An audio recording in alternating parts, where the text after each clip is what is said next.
Hello दोस्तों, आज हम पॉलिटी के अगले लेक्चर के बारे में बात करेंगे और आप सभी का स्वागत है मेरे चैनल सक्सेस पॉइंट पर।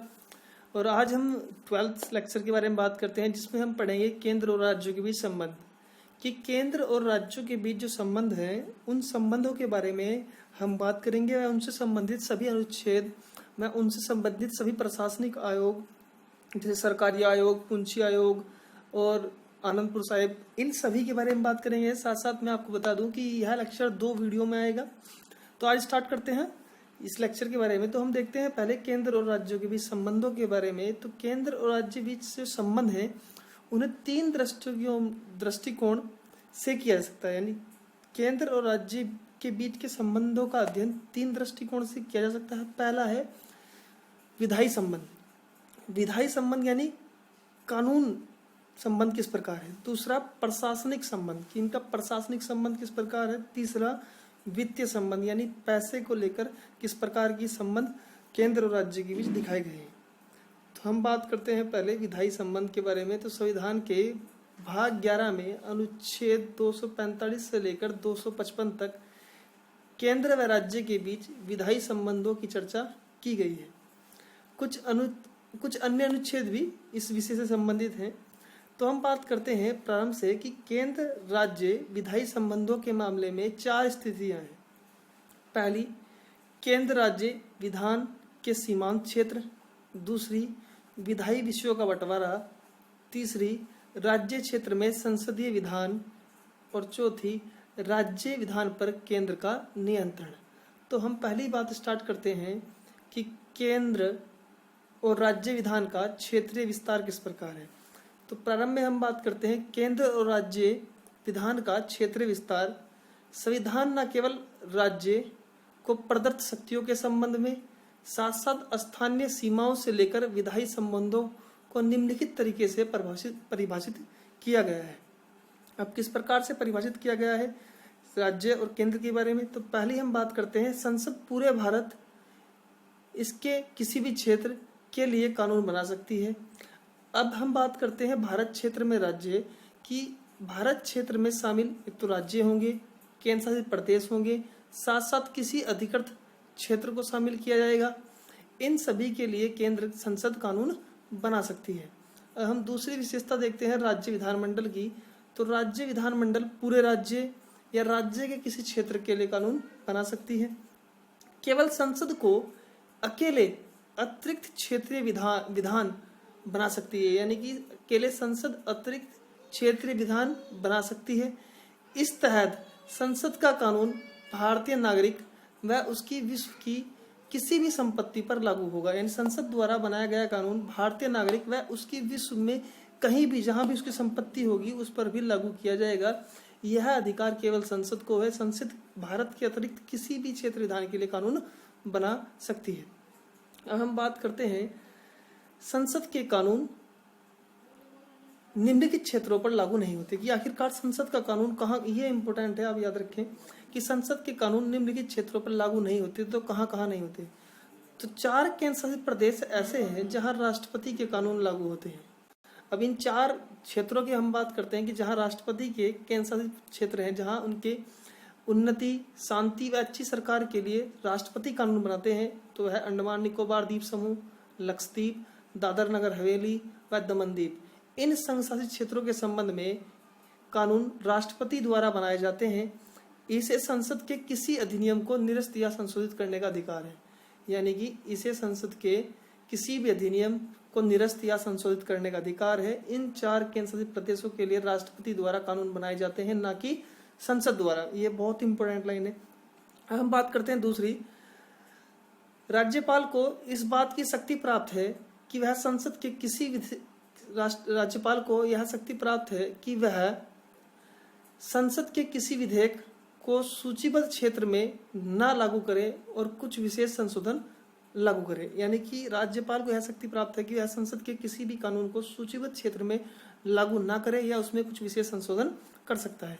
जैसे हम बात करते हैं असम का राज्यपाल संसद के किसी विधेयक को जनजातीय क्षेत्र में प्रयोजित ना करे और कुछ विशेष परिवर्तनों के साथ लागू कर सकता है। यानी असम का राज्यपाल चाहे तो संसद के किसी विधेयक या किसी भी कानून को जनजातीय क्षेत्रों में लागू नहीं कर सकता। अगर लागू करता है तो किसी विशिष्ट परिवर्तनों के साथ लागू कर सकता है। यहाँ ये चीज याद रखने की है कि असम के लिए राज्य और राष्ट्रपति को भी इसी तरह शक्ति जनजातीय क्षेत्रों के लिए मेघालय, त्रिपुरा और मिजोरम के लिए प्राप्त है। यानी कि असम के लिए राज्यपाल और बाकी 3 राज्य मेघालय, त्रिपुरा और मिजोरम, इनके लिए राष्ट्रपति को यह शक्ति प्राप्त की गई। इन्हीं छोटी छोटी टर्मिनोलॉजी पर आपको याद रखना है। इन्हीं से यूपीएससी प्रीलिम्स में क्वेश्चन पूछे जाते हैं कि राज्यपाल संसद के किसी विधेयक को जनजातीय क्षेत्रों में लागू नहीं करता, किस राज्य में, तो असम, और राष्ट्रपति इसी तरह की किसी शक्ति जनजातीय क्षेत्रों में मेघालय, त्रिपुरा और मिजोरम में प्राप्त है। जिस प्रकार की राज्यपाल को, इसी प्रकार की राष्ट्रपति को। अब हम बात करते हैं विधायी विषयों का बंटवारा। तो विधायी विषयों के बारे में बात करें तो संविधान की 7वीं अनुसूची में केंद्र और राज्यों के बीच शक्तियों का बंटवारा किया गया है और इन शक्तियों को 3 संबंधों में बांटा गया, जैसे कि संघ सूची, और संघ सूची में 100 विषय थे, वर्तमान में 100 विषय हैं और मूलतः 97 थे। राज्य सूची जिसमें राज्य के विषय शामिल होंगे और इसमें 61 विषय हैं, और संवर्ती सूची जिसमें वर्तमान में 51 विषय शामिल किए गए हैं और मूल संविधान में 47 विषय थे। तो हम बात करते हैं संघ सूची, जैसे कि रक्षा, बैंकिंग, विदेशी मामले, ये सभी केंद्र के विषय हैं। जबकि संवर्ती सूची में हम बात करें राज्य सूची में तो सार्वजनिक व्यवस्था, पुलिस व्यवस्था, ये सभी राज्य सूची के विषय हैं। सिविल प्रक्रिया, विवाह, तलाक, ये सभी संवर्ती सूची में शामिल किए गए हैं। संवर्ती सूची में केंद्र राज्य दोनों विषय शामिल किए जाते हैं। अब हम बात करते हैं 42वें संविधान संशोधन की। तो 42वें संविधान संशोधन के द्वारा 1976 में 5 विषयों को, ये 5 विषय आपके लिए इंपोर्टेंट है, 5 विषयों को राज्य सूची से संवर्ती सूची में शामिल किया गया था।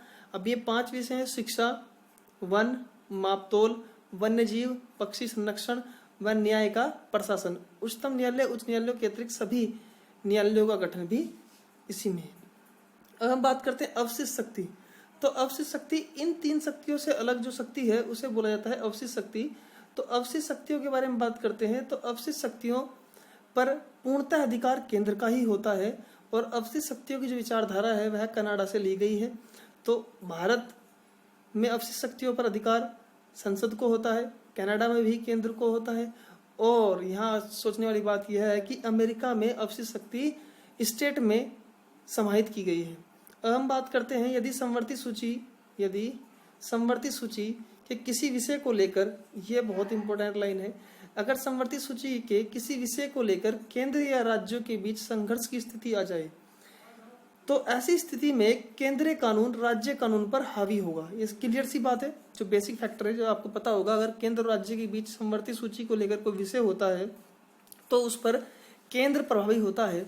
परंतु यहाँ आपका क्वेश्चन स्टार्ट होता है कि परंतु यदि राज्य द्वारा बनाया गया कानून राष्ट्रपति की सिफारिश के लिए सुरक्षित रख दिया जाए तो और उसे सहमति मिल जाए तो राज्य कानून ही प्रभावी होता है। यहाँ ये याद रखने की चीज है कि अगर राज्य द्वारा बनाया गया कोई कानून राष्ट्रपति की स्वीकृति के लिए सुरक्षित रख दिया जाए और राष्ट्रपति उस पर अपनी सहमति मिल जाए तो ऐसे समय राज्य का कानून ही प्रभावी होगा। लेकिन संसद इस पर भी कानून बना सकती है। अब हम बात करते हैं राज्य क्षेत्र में संसदीय विधान के बारे में। तो हम बात करते हैं संविधान संसद को यह शक्ति देता है कि वह राज्य के तहत निम्नलिखित 5 असाधारण परिस्थितियों में कानून बना सकती है। अगर संसद चाहे तो 5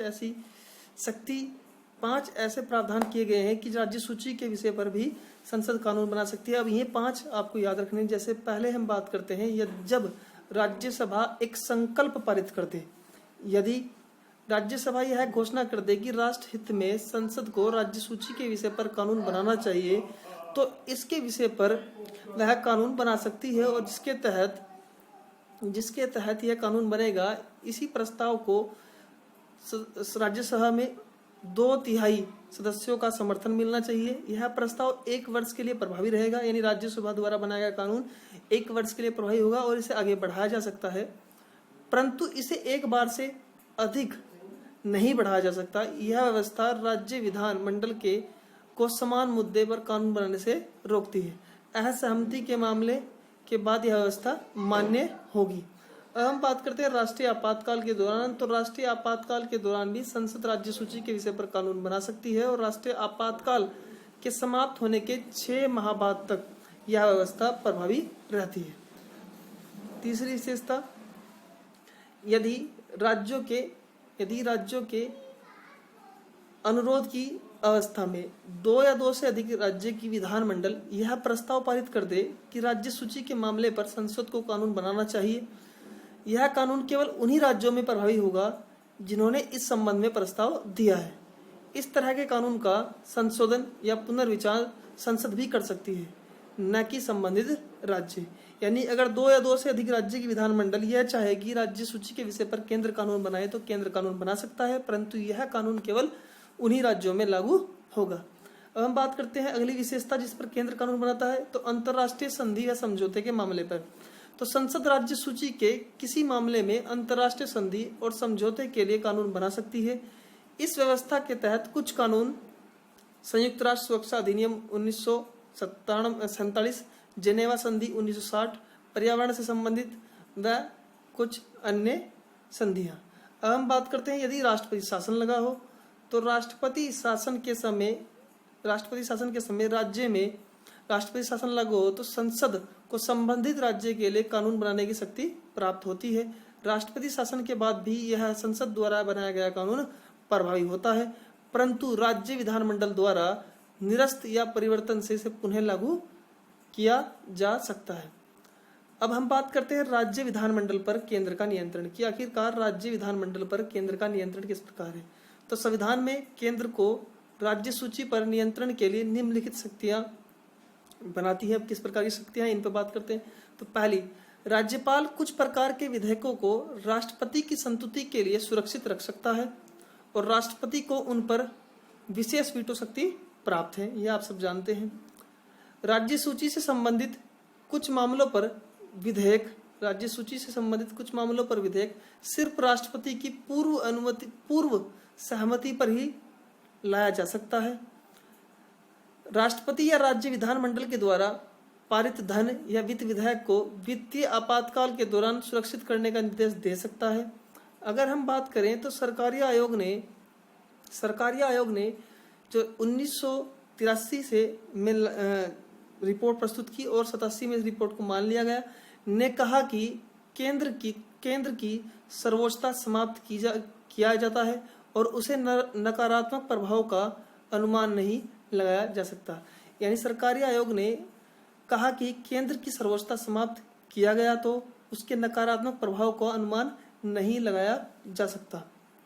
अगर हम बात करें तो प्रशासनिक संबंध किस प्रकार से किए गए हैं केंद्र और राज्यों के बीच, इस पर भी हम बात करते हैं। तो पहली बात करते हैं प्रशासनिक संबंध। तो संविधान के भाग 11 में आर्टिकल 256 से लेकर 263 तक केंद्र और राज्यों के बीच प्रशासनिक संबंध की व्यवस्था की गई है। पहले हम बात करते हैं केंद्रीय शक्तियों का बंटवारा। तो केंद्र और राज्यों के बीच कुछ मामलों को छोड़कर विधायी व कार्यकारी शक्तियों का बंटवारा किया गया है। अब किस प्रकार यह बंटवारा किया गया है, तो पहले हम बात करते हैं केंद्र को कार्यपालिका शक्ति पूरे भारत में विस्तृत है। केंद्र की कार्यपालिका शक्तियां पूरे भारत में विस्तृत हैं। अब किस प्रकार है, उन पर हम बात करते हैं। तो उस मामले में जिसमें संसद को विशेष विधायी शक्तियां प्राप्त हैं, संघ सूची के विषय हैं, यानी कि जिन विषयों पर संसद को पूर्ण विशेष शक्तियां प्राप्त हैं वे सभी संघ सूची के विषय हैं। दूसरा, किसी संधि या समझौते के तहत अधिकार, प्राधिकरण, न्याय क्षेत्र का कार्य, इसी तरह राज्य की कार्यपालिका शक्ति व राज्य की सीमाओं तक विस्तृत राज्य सूची के विषय हैं। अगर हम बात करें तो समवर्ती सूची के विषय जिसमें कार्यकारी शक्ति राज्यों में नियमित होती है, सिवाय तब तक कोई संवैधानिक उपबंध व संसदीय विधि से विशिष्ट केंद्र को प्रदत्त करे। यानी समवर्ती सूची के विषय में केंद्र व राज्य दोनों को ही शक्तियां प्राप्त की गई है। अब हम बात करते हैं राज्य एवं केंद्र के दायित्व। तो क्या दायित्व है, इन पर हम बात करते हैं।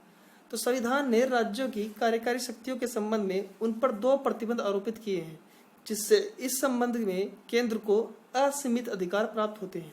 अब किस प्रकार के अधिकार है? पहले, संसद द्वारा निर्मित किसी विधान का अनुपालन सुनिश्चित करना तथा राज्यों से संबंधित कोई वर्तमान विधान संसद द्वारा निर्मित किसी विधान का अनुपालन, अगर उसका कोई अनुपालन करता है, यानी संसद द्वारा निर्मित कोई विधान यानी कोई कानून का अनुपालन सुनिश्चित करना, तथा राज्यों से संबंधित कोई वर्तमान विधि।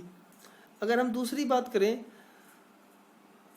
तो राज्य में केंद्र की कार्यपालिका शक्ति को बाधित या उसके संबंध में पूर्वाग्रह करना। अगर हम आगे बात करें, यदि कोई राज्य केंद्र के निर्देशों का पालन नहीं करता तो उस पर आर्टिकल 365 के तहत राष्ट्रपति शासन लगाया जाता है। इम्पोर्टेंट, ये आपके लिए बहुत इंपॉर्टेंट लाइन है। यदि अगर कोई राज्य केंद्र के निर्देशों का पालन नहीं करता तो आर्टिकल 365 के तहत उस पर राष्ट्रपति शासन लगाया जाता है। देखो, राष्ट्रपति शासन आपको आर्टिकल 356 में मिलेगा, लेकिन जो राष्ट्रपति शासन लगाने की विशेषता, जो उसकी विशेषता बताई गई है किस आधार पर लगाया जाएगा, वो आपको 365 में मिलेगा। तो राष्ट्रपति शासन 356, लेकिन किस कंडीशन में लगाया जाता है, ये सभी कंडीशन आर्टिकल 365 में लिखी गई है। अगर हम बात करें कि राज्य और केंद्र के निर्देश, राज्यों को केंद्र के निर्देश किस प्रकार के निर्देश दिए गए हैं। पहले कि संचार के साधनों को बनाए रखना और रखरखाव रखें। राज्य में रेलवे संपत्ति की सुरक्षा करें, राज्य में रेलवे संपत्ति की सुरक्षा करें। अल्पसंख्यक समूह के बच्चों को मातृभाषा सीखने की व्यवस्था की जाए। अनुसूचित जाति के कल्याण के लिए विशेष योजनाएं बनाई जाए और उनके क्रियान्वयन किया जाए। ये सब व्यवस्था की गई है, ये निर्देश देता है राज्य। अगर हम बात करें आगे तो कार्यों का पारंपरिक प्रतिनिधित्व। केंद्र और राज्यों के मध्य विधायी शक्तियों का विभाजन कठोर है और आपस में मिलकर दोनों को कार्य करना चाहिए। राष्ट्रपति राज्य सरकार की सहमति पर केंद्र के किसी कार्यकारी कार्य को उसे सौंप सकता है। राज्य का राज्यपाल केंद्र की सहमति पर उसके लिए कार्य को राज्य में कराता है, यानी राज्य का राज्यपाल केंद्र की सहमति पर उसके कार्य को राज्य में कराता है। अगर हम बात करें केंद्र और राज्यों के बीच सहयोग, तो ये जितने आपको दिखेंगे इन सहयोग के बारे में हम बात करते हैं। तो केंद्र और राज्यों के बीच सहयोग, पहली बात, संसद किसी अंतर्राज्यीय नदी घाटी पानी के प्रयोग, विवरण व नियंत्रण के संबंध में किसी विवाद या शिकायत का न्याय निर्णय दे सकती है। अगर हम बात करें राष्ट्रपति आर्टिकल 263 के तहत केंद्र राज्य के बीच सामूहिक महत्व के विषयों की जांच बहस अंतर्राष्ट्रीय परिषद से कर सकता है। इसकी स्थापना 1990 में की गई है। तो आर्टिकल 262 में अंतर्राज्यीय जल परिषद दिया गया है, जो नदी और नदी के जल विवाद के बंटवारे से संबंधित है। जबकि अनुच्छेद 263 में केंद्र और राज्यों के बीच तथा राज्य और राज्यों के बीच या दो से अधिक राज्यों के बीच किसी भी महत्वपूर्ण विषय पर बहस को लेकर एक अंतर्राज्यीय परिषद का गठन किया गया है, जिसकी स्थापना 1990 में की गई थी। केंद्र और राज्यों के बीच लोक अधिनियम, रिकॉर्डों, न्यायिक प्रक्रिया के संचालन के लिए भारत के भू क्षेत्रों को पूर्ण विकास व साख प्रदान करनी चाहिए।